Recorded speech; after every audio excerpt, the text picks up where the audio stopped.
എനിക്കായി കരുതുന്നവൻ, ഭാരങ്ങൾ വഹിക്കുന്നവൻ, എന്നെ കൈവിടാത്തവൻ, യേശുവൻ കൂടെയുണ്ട്. എന്നെ കൈവിടാത്തവൻ, യേശുവൻ കൂടെയുണ്ട്.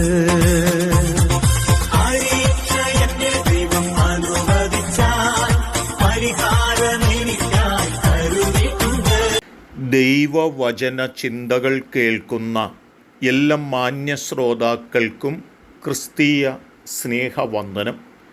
സദൃശവാക്യങ്ങളുടെ പുസ്തകം 6-ാം അധ്യായം 3-5 വാക്യങ്ങൾ നാം വായിക്കുമ്പോൾ, ആകയാൽ മകനെ ഇത് ചെയ്യുക, നിന്നെ തന്നെ വിടുവിക്കാം, കൂട്ടുകാരൻ്റെ കയ്യിൽ നീ അകപ്പെട്ടു പോയല്ലോ.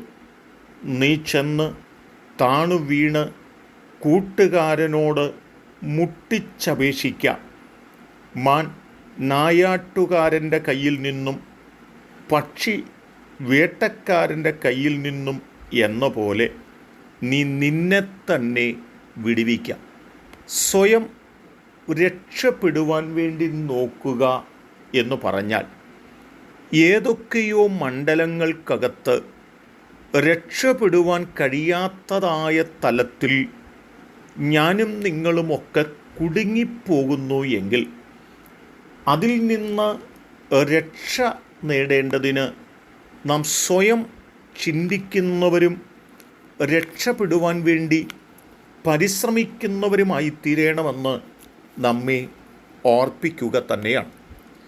51-ാം സങ്കീർത്തനം നാം വായിക്കുമ്പോൾ, ദാവീദ് ജീവിതത്തിനകത്ത് രക്ഷപ്പെടുവാൻ കഴിയാത്തതുപോലെയുള്ള ചില കുടുക്കുകൾക്കകത്ത് അകപ്പെട്ടു പോകുകയുണ്ടായി എന്ന് മനസ്സിലാക്കുവാൻ കഴിയുന്നുണ്ട്.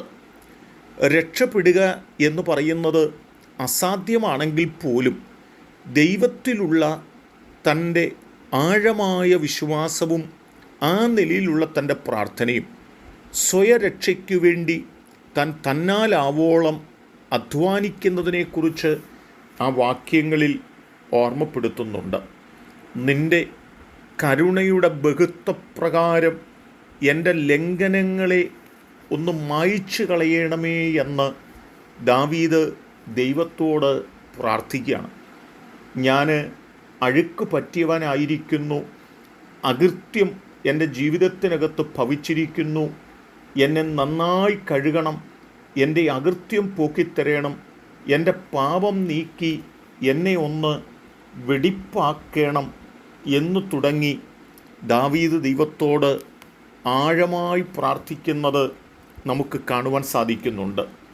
ഓരോ വചനങ്ങളും വായിച്ചു നോക്കുമ്പോൾ തിന്മകൾ പ്രവർത്തിച്ച കുടുക്കുകൾക്കകത്ത് കുടുങ്ങിപ്പോയ ദാവീദിൻ്റെ ജീവിതത്തിൽ സന്തോഷവും ആനന്ദവുമെല്ലാം നഷ്ടപ്പെട്ട് നിർമ്മലമായ ഹൃദയത്തിൻ്റെ സ്ഥിതിവിശേഷങ്ങൾ നഷ്ടപ്പെട്ട് ഒരു വല്ലാത്ത പശ്ചാത്തലത്തിലൂടെ കടന്നു പോകുമ്പോൾ ദൈവത്തോട് താൻ പ്രാർത്ഥിച്ചത്, ദൈവമേ, സ്ഥിരമായൊരു ഹൃദയം എന്നിൽ സൃഷ്ടിച്ച് സ്ഥിരമായൊരാത്മാവിനെ എന്നിൽ പുതുക്കേണമേ, നിൻ്റെ സന്നിധിയിൽ നിന്ന് എന്നെ തള്ളിക്കളയരുതേ, അങ്ങയുടെ പരിശുദ്ധാത്മാവിനെ എന്നിൽ നിന്ന് എടുത്തു കളയരുതേ, നിൻ്റെ രക്ഷയുടെ സന്തോഷം എനിക്കൊന്ന് തിരികെ തരണമേ, മനസ്സ് ഒരുക്കമുള്ള ഒരാത്മാവിനാൽ എന്നെ ഒന്ന് താങ്ങണമേ എന്നൊക്കെ പറഞ്ഞ് ദാവീദ് സ്വയരക്ഷയ്ക്ക് വേണ്ടി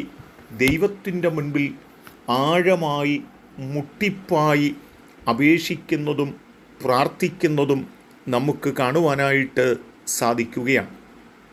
എന്നെ കേൾക്കുന്ന പ്രിയപ്പെട്ടവരെ, ഇവിടെ നമ്മെ ഓർപ്പിക്കുന്നത് ഏതെങ്കിലുമൊക്കെ മണ്ഡലങ്ങൾക്കകത്ത് രക്ഷപ്പെടുവാൻ കഴിയാത്ത തലത്തിൽ നാം കുടുങ്ങിപ്പോകുന്നു എങ്കിൽ രക്ഷപ്പെടുവാനുള്ള ഏക മാർഗം ദൈവത്തിൻ്റെ സന്നിധിയിൽ കുറ്റങ്ങൾ ഏറ്റുപറഞ്ഞ്, പാപങ്ങൾ ഏറ്റുപറഞ്ഞ്, അകൃത്യങ്ങൾ ഏറ്റുപറഞ്ഞ് പ്രാർത്ഥിക്കുന്നു എങ്കിൽ നമുക്ക് രക്ഷപ്പെടുവാനുള്ള സാധ്യതകൾ ദൈവം നമ്മുടെ മുമ്പിൽ തുറന്നു തരും. അങ്ങനെ തുറന്നു തരുമ്പോൾ നമുക്കത് നന്മയ്ക്ക് കാരണമാകുകയും ചെയ്യുമെന്ന് തിരിച്ചറിഞ്ഞുകൊണ്ട് സ്വയരക്ഷയ്ക്ക് വേണ്ടി നമുക്ക് ദൈവം മുൻപിലേക്ക് കടന്നു ചെല്ലാം, ദൈവത്തോട് അപേക്ഷിക്കാം. ദൈവം നമ്മെ ഏവരെയും രക്ഷിപ്പാൻ കാരണമായി തീരട്ടെ.